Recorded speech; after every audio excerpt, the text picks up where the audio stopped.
இயேசு கிறிஸ்துவின் நாமத்தினாலே இந்த காலை வேளையிலே உங்களை அன்போடு கூட வாழ்த்துகிறேன்.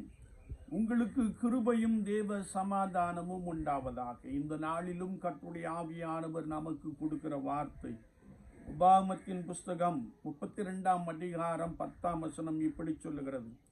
பெருமையான அவாந்திர வெளியிலும் அவர் அவனை கண்டுபிடித்தார், அவனை நடத்தினார், அவனை உணர்த்தினார், தமது கண்மணியைப் போல காத்தறினார் என்ற ஒரு வார்த்தையை நாம் இங்கே வாசிக்க முடியும்.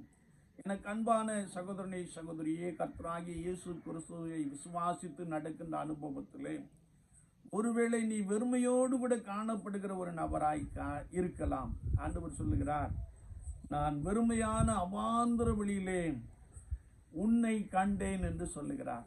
எனவே உன்னை காண்கிற ஒருவர் உண்டு, அவர் கர்த்தராகிய இயேசு கிறிஸ்து. எனவேதான் ஆகார் ஆண்டவரை பார்த்து நீர் என்னை காண்கிற தேவன் என்று சொன்னாள்.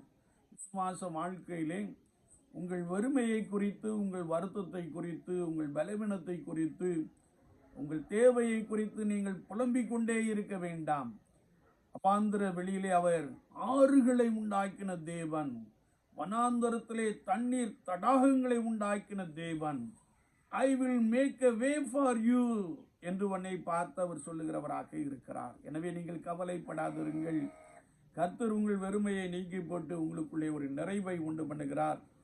ஏசாயா தீர்க்கதரிசியின் புஸ்தகம் 43ஆம் அதிகாரம் 19ஆம் வசனத்திலே நாம் வாசிக்கின்ற பொழுது, அவர் அவாந்திர வெளியிலே ஆறுகளையும் வனாந்தரத்திலே தண்ணீர் தடாகங்களையும் உண்டு பண்ணுகிற தேவன். அவர் உனக்கும் உதவி செய்ய வல்லவராக இருக்கிறார்.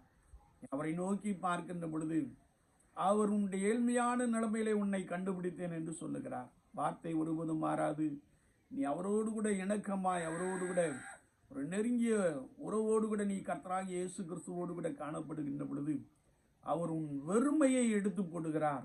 உனக்குள்ளே ஆசீர்வாதத்தை கொடுக்கிறார், உனக்குள்ளே செழிப்பை கொடுக்கிறார், உனக்குள்ளே சமாதானத்தை கொடுக்கிறார்.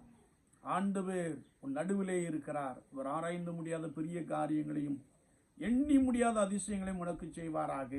ஆமென். நாம் ஜெபிப்போம். நேசிக்கிற நல்ல ஆண்டவரே, இந்த புதிய நாளுக்காய் ஸ்தோத்திரம். வார்த்தைகளை கேட்டவர்களுக்காய் ஸ்தோத்திரம். பலப்படுத்தும் உங்களுடைய கரம் இவர்களோடு கூட இவர்களை பலமாய் நடத்தும்படியாய் அடியேன் ஜெபிக்கிறேன். ஒன்றுமில்லாத சூழ்நிலையிலே நீர் இவர்களை கண்டுபிடித்திருக்கிறீர், இவர்களை நடத்துகிறீர், இவர்களை உணர்த்துகிறீர், இவர்களை காத்துக்கொள்ளுகிறீர். நாங்கள் உமக்கு நன்றி செலுத்துகிறோம். கரம் கூடவே இருந்து பலமாய் நடத்தட்டும். இயேசுவின் நாமத்தில் பிதாவே, ஆமீன், ஆமீன்.